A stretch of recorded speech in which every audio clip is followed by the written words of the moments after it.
welcome. Oh, do you need a clap? Yeah, please. Would you mind giving us a clap? Ooh. Yes. This interview is already perfect. Hello and welcome to the Serpent Temple YouTube channel and podcast. I'm here with Tom G. Warrior of Celtic Frost, Triptykon, Apollyon Sun, and Hellhammer. Thank you so much for your time today. It's a pleasure to talk to you. I would love to do a Psycard reading with you. All right. Would that be okay? Well, let's try this, sure. Let's try it. So I'm going to pull 3 cards. The first card is going to be your past, the second your present, and the third your future. Obviously, it's not set in stone. We don't believe it in a spiritual sense, but it's to do with Jung's archetypes. So Right. each card has a symbol, and we'll explore the symbol together. All right. Okay. So the first card, do you want to pick up the first card?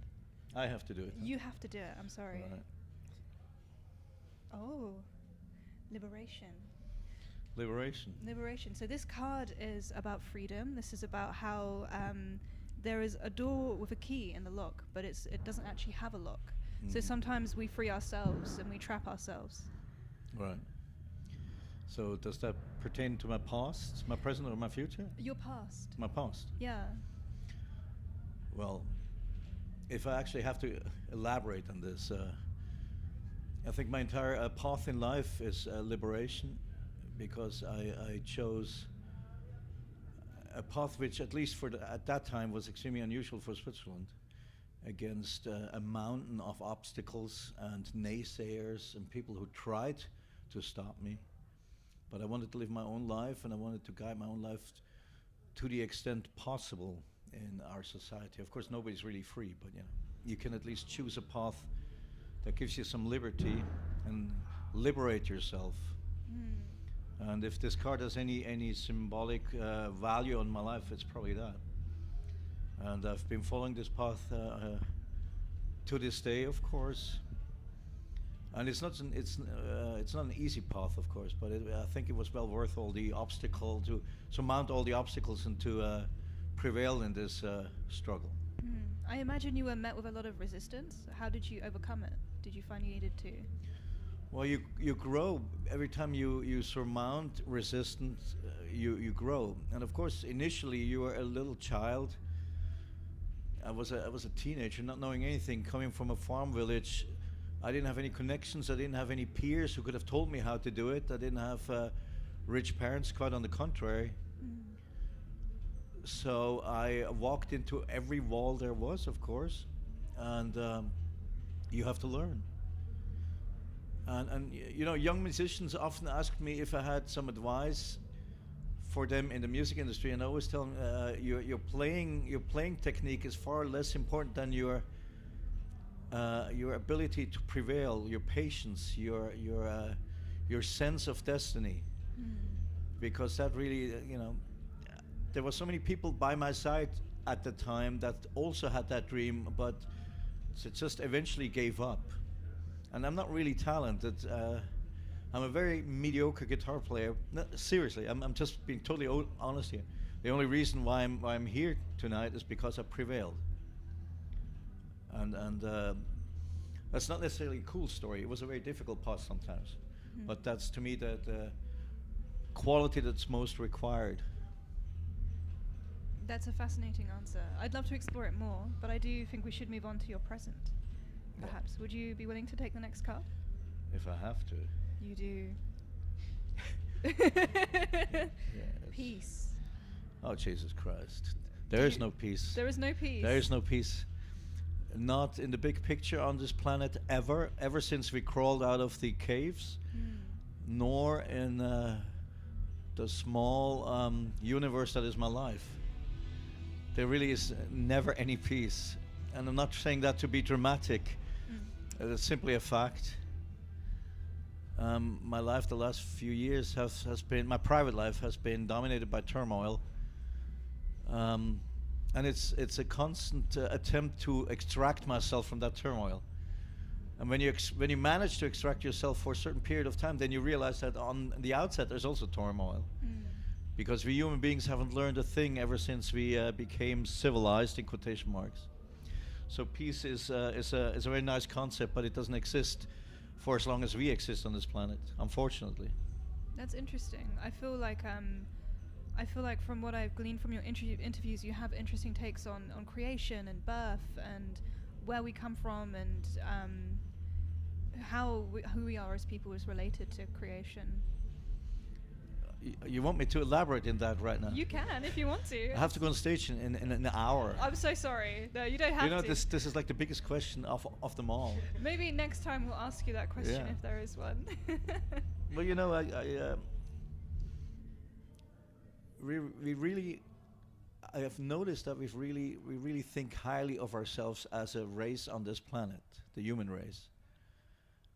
But I don't see much reason for that, for this arrogance. I think we're highly flawed, and we're proving this every single day. And we call ourselves civilized, but I cannot detect that. Civilized to me is a very sacred word with a lot of meaning, and in our behavior, the last 10,000 years on this planet, I don't really detect a civilized race. We simply have become very proficient in devising means to kill each other and kill all the other beings on this planet and destroy nature. But that to me is not civilization. It's just taking it up a notch from when we only had sticks. What would be your idea of civilization? Probably a planet without human beings, even though now the whole world hates me. But I mean, it's simply based. You know, I'm a history fanatic. I have, ever since I was like a young teenager, I escaped into books, and history is one of the areas that fascinates me most. And by now I'm 59, and I really digested so much history, and that I can't really detect too much hope, too much peace, too much civilization, too much sophistication. And unfortunately, sometimes when we actually achieve sophistication, we use it for more technical means to kill each other. Yeah. So I know it's very downcast, but it's basically an observation of having been here for 59 years. Well, it feels like we've been on the brink of collapse for a long time. Well, yeah. But probably never as much as now. Yeah, exactly. I know generations have said that, and generations have had that feeling, but we have more knowledge than ever before, and we really know now it can be proven that we have ruined so much, and there are certain countries that proceed to invade other countries as if it was still the medieval times, and so on. I mean, there's 10 gazillion examples. Yeah. Yeah. What can I say? I'm just a guitar player. Yeah. I'm sure you're more than that. Would you want to see what the future holds? Yeah, it's going well, isn't it, with these cards? Yeah, let's have another catastrophe. The message. The message. I just gave you the message. You did. Ungrateful. Totally greedy, ungrateful.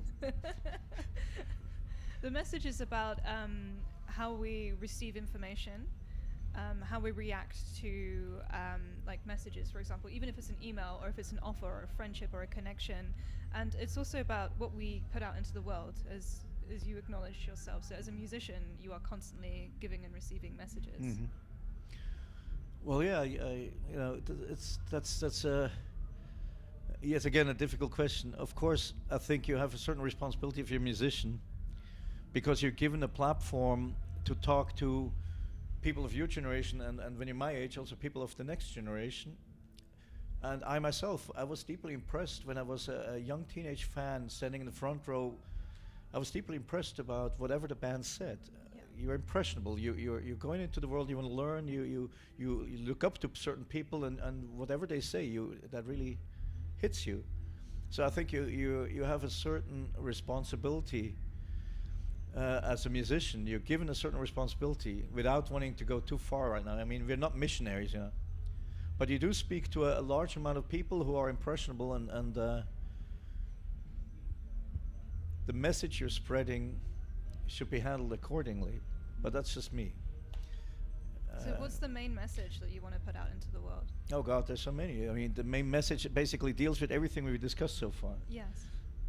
I try to go through life with open eyes.